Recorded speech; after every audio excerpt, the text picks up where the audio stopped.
Hello everyone and welcome to one of those games that just has the first 15 moves to be completely known theory, but the game really explodes, and it explodes even before we reach unknown territory, but such is the way of the Ruy Lopez, so I'm pretty sure you guys will enjoy this one. Let's check it out. It's MVL with the white pieces against Fabiano Caruana in round 4 of this year's Superbet Chess Classic. So MVL has the white pieces and he opens with e4. We have e5 by Fabi, knight f3, knight to c6, and bishop to b5. The Ruy Lopez is on the board. We have a6, Morphy's defense, and now bishop to a4. We have knight to f6, castles, and now we're going for this knight captures on e4. This is, again, a very standard idea.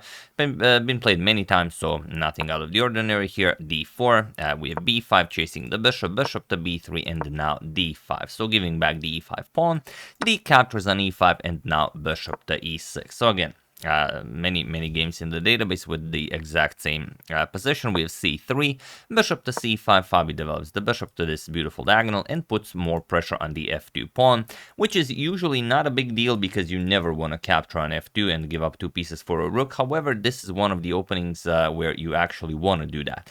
So knight b to d2, attacking the knight here. We have castles, and now bishop to c2, putting more pressure on the knight here. And now Fabi goes for the f2 pawn. Knight captures on f2, rook captures, and now okay, here the most common idea is f6. You want to open up the f file for the rook, but here Fabi just captures on f2 first, king captures, and now f6. Now again, nothing new. This has all been played before. Knight to f1, we have f captures on e5, opening up the f file for the black rook, king to g1, and now queen to d7, developing the queen, connecting the rooks. We have bishop to g5, and now there is a game where e4 was played, but here we have rook 8 to e8 by Fabi, and it is now as of move 16 that we have a completely new game.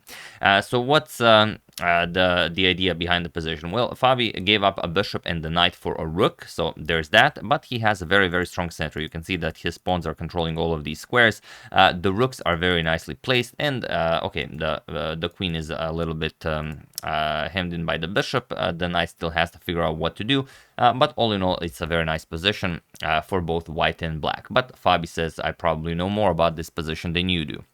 So queen to d2, MVL develops the queen, prepares to bring the rook into the game, and then now comes d4.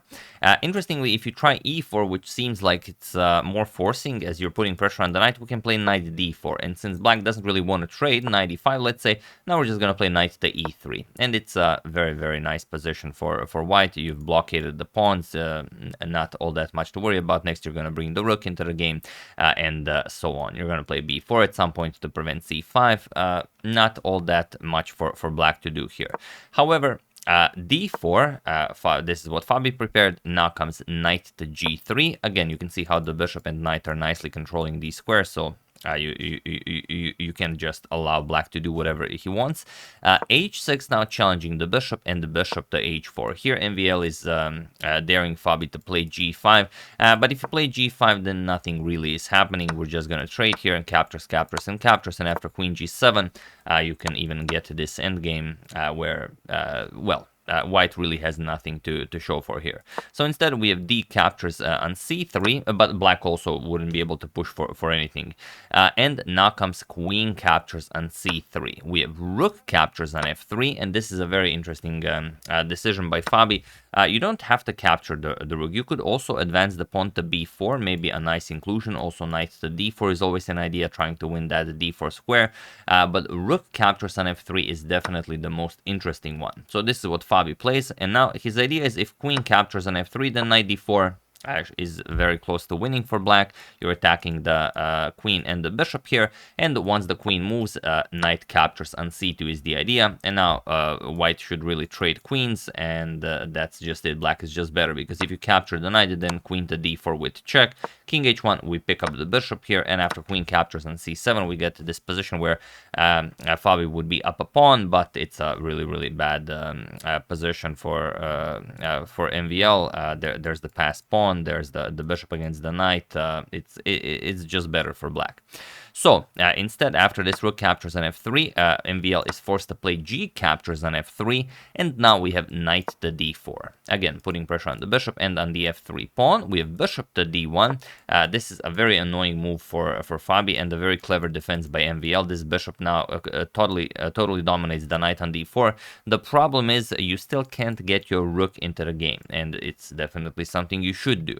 So rook to f8, putting more pressure on the f3 pawn, and now knight to e4, preparing knight to c5 to attack the queen and the bishop, and here bishop to c4.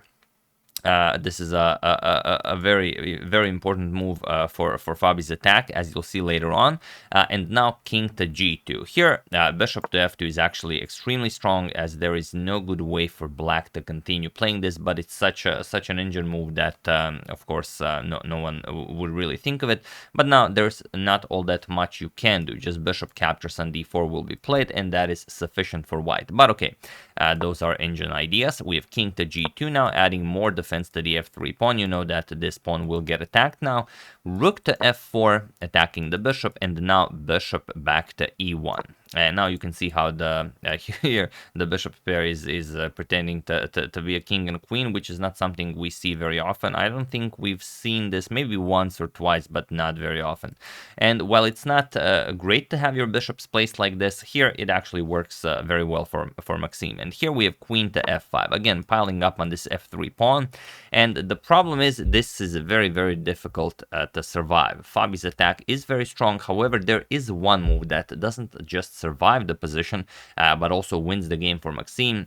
So feel free to pause the video and try to find this idea while I give you a couple of seconds.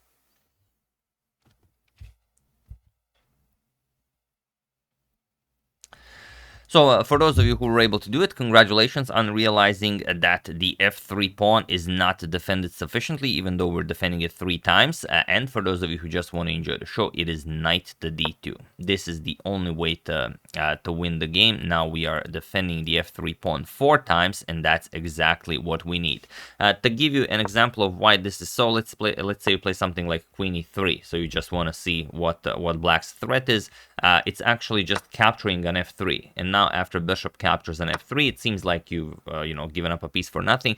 There's this bishop to f1 check. This is why Fabi's bishop on c4 was so nicely positioned, as this bishop to f1 is just a brutal idea. Of course, if king captures on f1, then we're just gonna win the game. Rook captures on f3, we win the white queen. So you're gonna have to move the king f2, and now we go into this.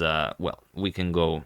We can go many ways, but queen to h3 is the way to go, and this is how Fabi would continue and keep the position alive. Now the threat of queen to g2 checkmate is just too strong, as the bishop will not be able to move, and there is no defense other than to give up the queen here. Queen captures, e captures, and now you have this position where, okay, black has a queen, but MVL does have 2 pieces and the rook for the queen, so with perfect play should be a draw.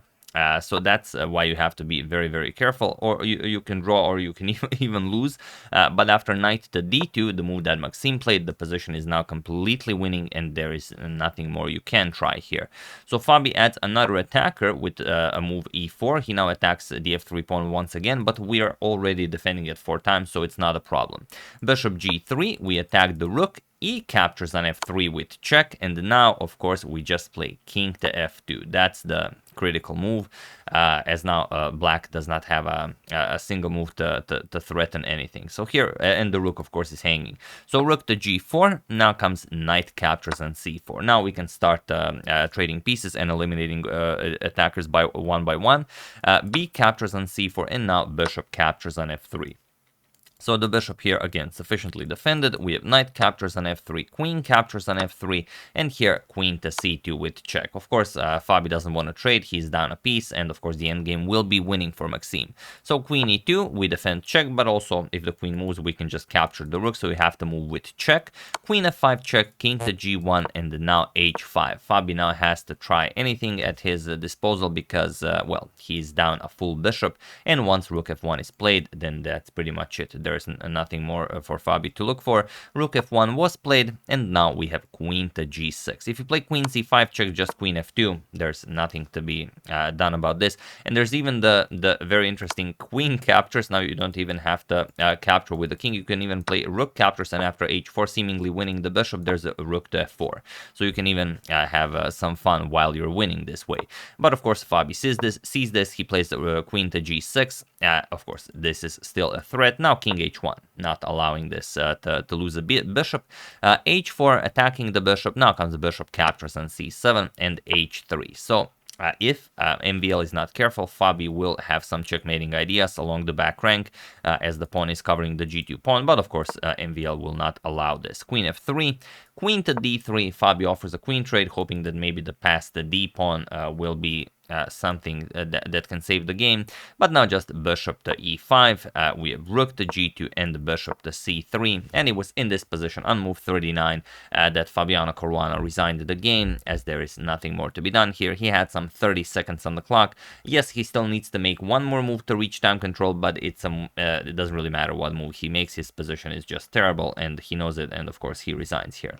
So just to give you an example, if you trade here, then there's really no point in trying this. There's no threat you can make. Next move, rook captures, and h3 is coming, and white is just up too much material. And if you somehow try to keep the queens on the board, let's say you play queen c2, you go after the h2 pawn. Again, we just capture the pawn. There's nothing to hope for here. White's position is just too strong. The b pawn is protected by the bishop. The bishop also is an attacking piece. It's very easy to just play queen f5, you know, threaten pretty much everything. Not that. But there's really nothing for black to look for here. So of course, after bishop to c3, Fabi resigns, and what a great victory for Maxime Vachier-Lagrave, who I believe takes the lead in the tournament. Not all games are finished from round 4, but for the moment he is the leader. So really an exciting one, and as you've seen, even though up until this move, rook 8 to e8, basically 16 moves of known theory, there was quite a lot of happiness in the game, sacrificing on f2, giving up 2 pieces for the rook. Then Fabi even decided to go for this rook captures on f3 idea, which he didn't have to play. He could have just continued normally with knight to d4 or b4, but he wanted to really play beautiful chess, and well, it all came down to the beautiful move with the knight back, as that move is usually what your opponent will overlook and what will win the game for you. So when in trouble, look for a move with the knight back. It just might be the winning idea. So yeah, that's the game. Hope you guys enjoyed it. Very nicely done by MVL. But as I always say, it takes 2 to play a great game. So we are, of course, grateful to both of them for playing like this. I would like to thank Queen C, Bonefete Berto, Chandrasekhar Venkataramani, Farbot Fararoni, and Long Think Wrong Think for your contribution to my channel. Thank you a lot. I really appreciate it. As usual, you can check 2 of my previous videos here. Thank you all for watching, and I will see you soon, continuing to cover this wonderful event until it finishes. So thank you all, I will see you soon, and have an excellent rest of your Sunday.